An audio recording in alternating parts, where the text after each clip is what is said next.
नमस्कार दोस्तों, स्वागत है आपका आपके अपने favourite YouTube channel three little tutor में। दोस्तों, हमारे चैनल पर आपको केंद्रीय विद्यालय एडमिशन से जुड़ी सभी महत्वपूर्ण जानकारियां पिछले वर्ष से ही वीडियोस के माध्यम से टाइम टू टाइम दी जा रही हैं। दोस्तों, इस बार भी हमारा यही प्रयास है कि आने वाले सत्र यानी कि 2022-23 में जो केंद्रीय विद्यालय में एडमिशन होने हैं कक्षा 1 में या फिर उससे ऊपर की जो कक्षाएँ हैं 2, 3, 4, 5, 6, 7, 8, 9, 10, 11, 12 उनसे रिलेटेड जो भी एडमिशन की इन्फॉर्मेशन है वो टाइम टू टाइम आपको वीडियोज़ के माध्यम से दें।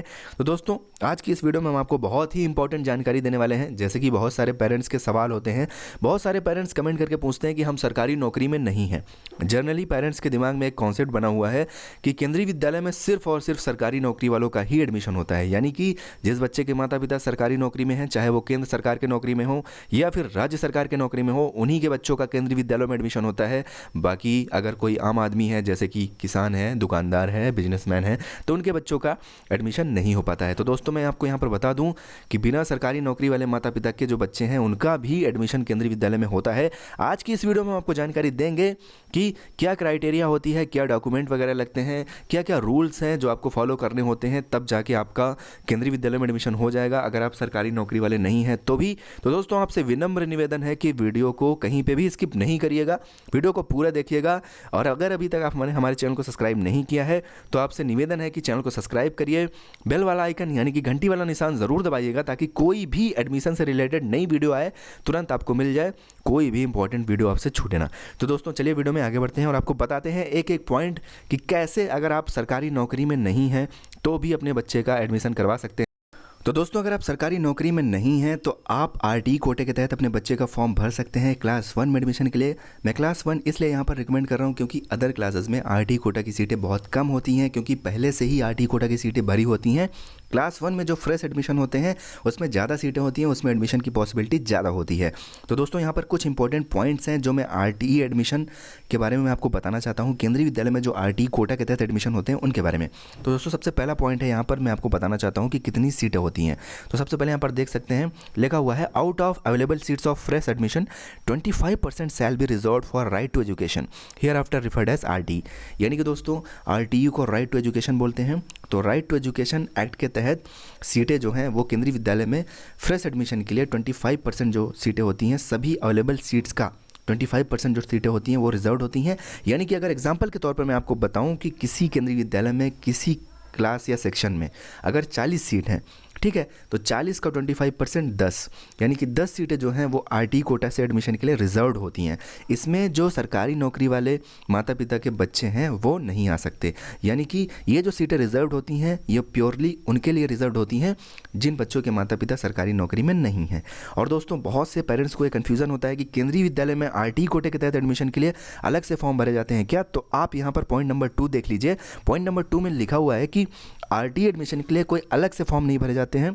जो आप KVS ऑनलाइन एडमिशन .kvs.gov.in, ये केंद्रीय विद्यालय में क्लास 1 में एडमिशन के लिए ऑफिशियल वेबसाइट है जहां से आप क्लास 1 का ऑनलाइन एप्लीकेशन फॉर्म भरते हैं एडमिशन के लिए। तो दोस्तों, यही फॉर्म भरा जाता है। लेकिन अगर आप डिसएडवांटेज कैटेगरी या फिर वीकर सेक्शन से बिलोंग करते हैं तो जो आपका फॉर्म है वो ऑलरेडी ही आरटी की कैटेगरी में कंसीडर कर लिया जाएगा। दोस्तों, यहाँ पर एक डिस्टेंस का भी क्राइटेरिया है कि शहरी क्षेत्र में आपके घर से जो केंद्रीय विद्यालय है वो इतने किलोमीटर होना चाहिए, ग्रामीण क्षेत्र में आपके घर से जो केंद्रीय विद्यालय की दूरी है वो इतनी होनी चाहिए। वो क्या क्राइटेरिया है आगे इस वीडियो में हम आपको बताएंगे। और दोस्तों, disadvantage group and weaker section children are eligible for admission under R T category. तो दोस्तों, ये डिसएडवांटेज ग्रुप और वीकर सेक्शन में कौन से बच्चे आते हैं ये हम आगे आपको इस वीडियो में ही बताएंगे। दोस्तों, वीडियो को स्किप नहीं करिएगा, वीडियो को पूरा देखिएगा। दोस्तों, जो कैटेगरी 5 के चिल्ड्रेन हैं, यानी कि ऐसे माता पिता जो सरकारी नौकरी में नहीं है, वो अगर आरटी एडमिशन के क्राइटेरिया को फुलफिल करते हैं तो वो एलिजिबल होते हैं, यानी कि वो पात्र होते हैं आरटी के तहत एडमिशन लेने के लिए। तो दोस्तों, आगे सब कुछ आपको बताएंगे कि क्या क्या कैसे कैसे पूरा प्रोसेस है, तो वीडियो में आगे बने रहिए। तो दोस्तों, अब सबसे पहले मैं आपको बताना चाहता हूँ कि डिसएडवांटेज ग्रुप में कौन कौन से बच्चे आते हैं। तो दोस्तों, जो बच्चे SC यानी कि शेड्यूल कास्ट, ST यानी कि शेड्यूल ट्राइब और OBC नॉन क्रीमी लेयर। तो दोस्तों, SC यानी कि शेड्यूल कास्ट जिनको अनुसूचित जाति बोलते हैं, इस कास्ट के बच्चे, शेड्यूल ट्राइब जिसको कि अनुसूचित जनजाति बोलते हैं, ठीक है, ST भी बोलते हैं शॉर्ट में, और OBC अन्य पिछड़ा वर्ग और दोस्तों किसी भी तरीके से ऐसे बच्चे जो किसी न किसी तरीके से पिछड़े रह गए हों, चाहे वो सोशल हो, कल्चरल हो, इकोनॉमिक हो, ज्योग्राफिकल हो, लिंग्विस्टिक हो, जेंडर हो, ऐसे बहुत से फैक्टर जिनकी वजह से किसी न किसी तरीके से वो पिछड़े रह गए हों, ये एप्रोप्रिएट गवर्नमेंट द्वारा स्पेसिफाई किया गया है। अगर आप नोटिफिकेशन देखेंगे section 2D of RT act का, तो उसमें इसको अच्छे से बताया गया है कि कौन कौन से ग्रुप हैं जो डिसएडवांटेज ग्रुप में आते हैं। तो दोस्तों अभी मान के चलिए आप अगर SC कैटेगरी से हैं, ST कैटेगरी से हैं, OBC नॉन क्रीमी लेयर से हैं या फिर BPL कैटेगरी से हैं, तो दोस्तों आप जो है डिसएडवांटेज ग्रुप में आएंगे।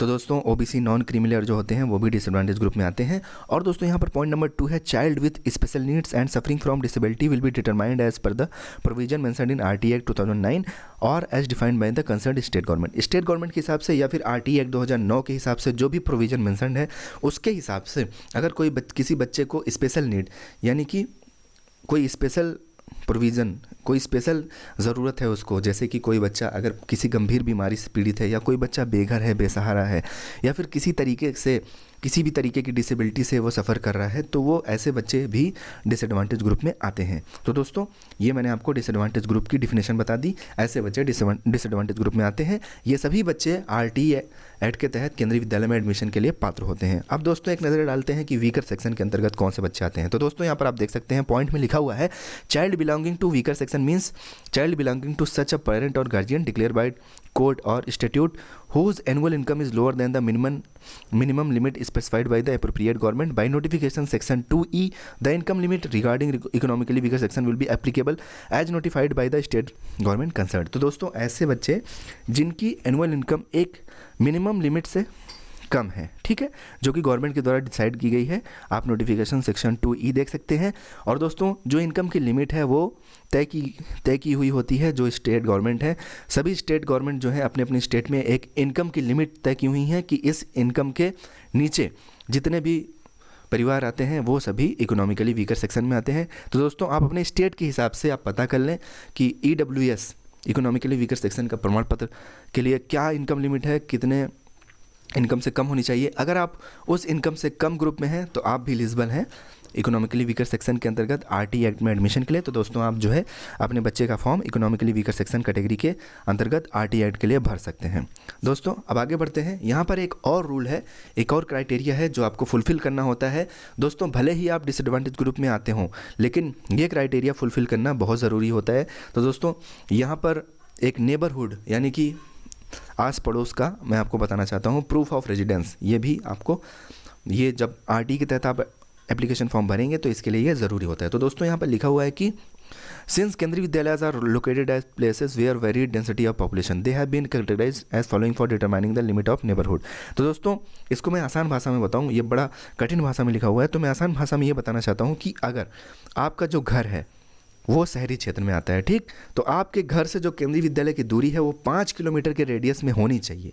यानी कि आपके घर से जो केंद्रीय विद्यालय की दूरी है वो 5 किलोमीटर के रेडियस से ज़्यादा होगी तो आप RT के तहत एडमिशन के लिए पात्र नहीं होंगे, अगर आपका जो निवास है वो शहरी क्षेत्र में है तो। और इसी तरीके से अगर आप ग्रामीण क्षेत्र के हैं और जो केंद्रीय विद्यालय है वो 8 किलोमीटर के रेंज में, 8 किलोमीटर के रेडियस के रेंज में है, तब आप RT में एडमिशन के लिए पात्र हैं। अगर वो 8 किलोमीटर के रेंज से ज़्यादा है तो आप RT में एडमिशन के लिए पात्र नहीं होंगे। दोस्तों जब आप ऑनलाइन एप्लीकेशन फॉर्म भरेंगे अपने बच्चे का, उसी टाइम पे ही ये चीज़ें आपसे पूछता है। वहाँ पर अगर आप टिक करते हैं कि हाँ 5 किलोमीटर के रेडियस के रेंज में है, शहरी क्षेत्र में है, तो आप वहाँ पर एक मैसेज लिख के आता है कि आप जो है RT के एडमिशन के लिए पात्र हैं। अगर आप वहाँ पर टिक कर देते हैं कि नहीं है, यानी कि अगर नहीं है तो आप पात्र नहीं होंगे। इसी तरीके से ग्रामीण क्षेत्र में अगर जो दूरी है वो 8 किलोमीटर के रेडियस से ज़्यादा है तब आप पात्र नहीं होंगे। अगर 8 किलोमीटर के रेडियस से कम है तब आप RT में एडमिशन के लिए पात्र होंगे। वही एप्लीकेशन फॉर्म है जो नॉर्मली बच्चे का भरा जाता है। ये क्राइटेरिया अगर आप फुलफ़िल करते हैं तो आपके बच्चे का RT कैटेगरी में ऑटोमेटिक फॉर्म चला जाएगा। आपके बच्चे की जो लॉटरी रिजल्ट आएगी वो RT कैटेगरी में आएगी। आपके बच्चे का जो एडमिशन होगा वो RT कैटेगरी में होगा और RT कैटेगरी के तहत एडमिशन में मिलने वाले सारे लाभ आपको मिलेंगे, जैसे कि कक्षा 8 तक फ़ीस नहीं लगेगी, फ़ीस बिल्कुल माफ़ हो जाती है।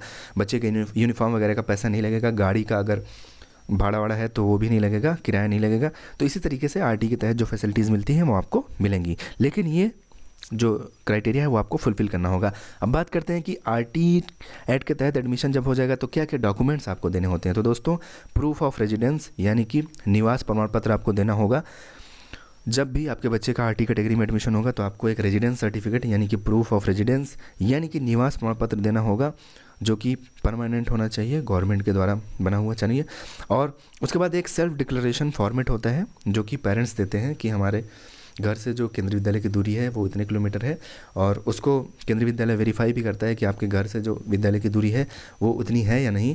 एक सेल्फ डिक्लेरेशन फॉर्मेट देना होता है। इस फॉर्मेट को मैं आपको, तो दोस्तों self declaration for distance between school and residence इस तरीके का फॉर्मेट होता है जहाँ पर आई मदर या फादर जो भी बच्चे के हैं उनका नाम, यहाँ पर बच्चे का नाम, बेयरिंग एप्लीकेशन सबमिशन कोड, यहाँ पर बच्चे का एप्लीकेशन सबमिशन कोड लिखना होता है जो ऑनलाइन एप्लीकेशन भरते टाइम जनरेट होकर आता है। जब आप ऑनलाइन एप्लीकेशन फॉर्म को सबमिट कर देते हैं उसके बाद ये आपको प्राप्त होता है।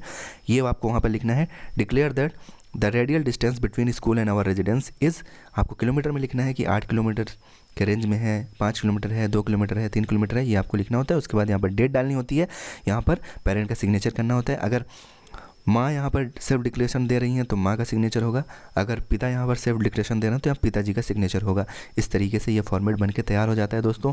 इसको किसी कहीं और से नहीं बनवाना होता है, बच्चे के जो माता पिता है खुद से बना के दे सकते हैं। जो आपका रेजिडेंस सर्टिफिकेट है वो आपके तहसील से या जहाँ से भी बनता हो आप उसको वहाँ से बनवा सकते हैं, वो बहुत इंपॉर्टेंट है। उसको अगर आप बनवा लेते हैं तो बहुत अच्छी बात है दोस्तों। अभी एडमिशन में टाइम है, मैं आपसे रिक्वेस्ट करूँगा कि आप रेजिडेंस सर्टिफिकेट ये सब बनवा के रखें ताकि एडमिशन के टाइम पर कोई भी दिक्कत ना हो। अगर आप सरकारी नौकरी में नहीं हैं तो आपके लिए बहुत अच्छा मौका है, बहुत अच्छी अपॉर्चुनिटी है कि आप क्लास 1 में अपने बच्चे का फॉर्म अप्लाई करें। और दोस्तों अगर आपके बच्चे की एज है तो दोस्तों क्लास 1 में एडमिशन के लिए एक एज लिमिट है जो केंद्रीय विद्यालय संगठन द्वारा निर्धारित की हुई है। अगर आपके बच्चे की एज है तो आप क्लास 1 में एडमिशन के लिए अप्लाई करें और अपने बच्चे का फॉर्म भरें आरटी कैटेगरी में, ताकि आपके बच्चे का आरटी कैटेगरी के तहत अच्छे से एडमिशन हो जाए और आपके बच्चे का भविष्य जो है वो उज्जवल हो। दोस्तों उम्मीद करते हैं कि इस वीडियो से बहुत से ऐसे बच्चों को हेल्प मिलेगी जिनके माता पिता सरकारी नौकरी में नहीं है लेकिन वो केंद्रीय विद्यालय में पढ़ना चाहते हैं। तो दोस्तों अगर वीडियो अच्छी लगी हो तो वीडियो को लाइक कर दीजिएगा। कोई भी आपको डाउट है, कोई सवाल पूछना चाहते हैं आप तो कमेंट के माध्यम से सवाल पूछ सकते हैं। अगर आपको कमेंट में रिप्लाई नहीं मिलता है तो दोस्तों आप हमें इंस्टाग्राम पर मैसेज कर सकते हैं, हम मैसेज में आपको डिटेल से सब कुछ समझा देंगे। और दोस्तों हमारे फेसबुक पर भी आप मैसेज कर सकते हैं। दोस्तों अगर आप नए हैं हमारे चैनल पर पहली बार आए हैं तो प्लीज़ हमारे चैनल को सब्सक्राइब कर लीजिएगा, बेल आइकन यानी कि घंटी वाला निशान ज़रूर दबाइएगा ताकि आपको सारी वीडियोस टाइम टू टाइम मिलती रहें। और दोस्तों हम इसी तरह के वीडियोस लाते रहेंगे। 2022-23 सेशन में होने वाले एडमिशन से रिलेटेड सारी वीडियोस आपको टाइम टू टाइम मिलती रहेंगी। जितनी भी ज़रूरत होगी सब जानकारी आपको हमारे चैनल पर मिल जाएगी। दोस्तों आप हमारे पिछले साल की भी वीडियोस पे जाकर देख सकते हैं, हमने वो छोटी से छोटी भी जानकारी शेयर की हैं जो बच्चे के भविष्य के हिसाब से, जो बच्चे के एडमिशन के हिसाब से बहुत ज़्यादा इंपॉर्टेंट है। तो दोस्तों बने रहिएगा हमारे साथ, मिलते हैं अपने अगले वीडियो में, तब तक के लिए बाय बाय, टेक केयर, जय हिंद।